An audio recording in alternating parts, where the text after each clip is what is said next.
வாஸ்து என்பது ஒரு நிலத்தில் கட்டிடம் கட்டுவதற்குரிய முறைகளையும் அதன் தத்துவங்களையும் விளக்கும் வேதம் சார்ந்த அறிவுத்துறையாகும்.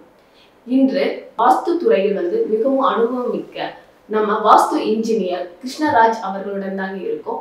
இன்னைக்கு வாஸ்துவை பற்றின எல்லா வித சந்தேகங்களும் அவர்கிட்ட கேள்விகளும் கேட்டு தெரிஞ்சுக்கலாம். வணக்கம் சார். வணக்கம்மா.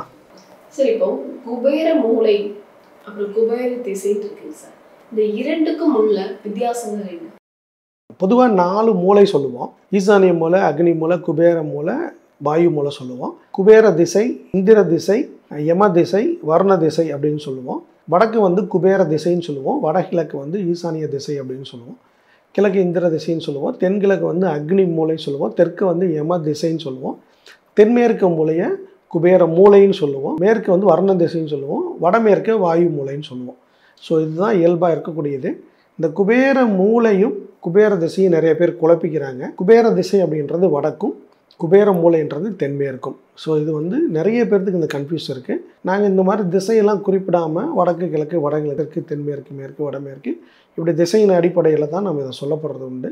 ஏன்னா இந்த குபேர மூலைக்கு ஒரு ஊரில் கன்னி மூலை அப்படின்னு சொல்லுவாங்க, நிருதி மூலை, நைருதி மூலை, இப்படிலாம் பல பெயர்கள் உண்டு.